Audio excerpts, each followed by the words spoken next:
গাঙ্গেয় বঙ্গের ওপর তৈরি হয়েছে নিম্নচাপ, যার প্রভাবে গত কয়েকদিন ধরে ধারাবাহিকভাবে বৃষ্টি হচ্ছে। বৃষ্টির ফলে ভোগান্তিতে পড়তে হয়েছে সাধারণ মানুষকে। বঙ্গোপসাগর থেকে তৈরি হওয়া এই নিম্নচাপ সরছে ঝাড়খণ্ডের দিকে। এর প্রভাবেই দক্ষিণবঙ্গে বৃষ্টির দাপট খানিকটা কমবে বলে জানিয়েছে আলিপুর আবহাওয়া দফতর। তবে হালকা থেকে মাঝারি বৃষ্টি বজায় থাকবে বেশ কয়েকটি জেলায়। আগামী সপ্তাহের শুরুতেই অর্থাৎ সোমবার থেকে ফের দক্ষিণবঙ্গে ভারী বৃষ্টির পূর্বাভাস।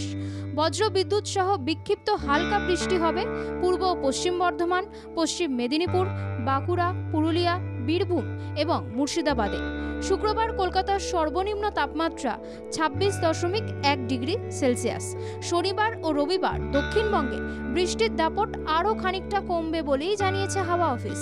সোমবার থেকে ফের ভারী বর্ষণের সম্ভাবনা পুরুলিয়া, উত্তর 24 পরগনা ও দক্ষিণ 24 পরগনায়। উত্তরবঙ্গের দিকেও একই ছবির আভাস।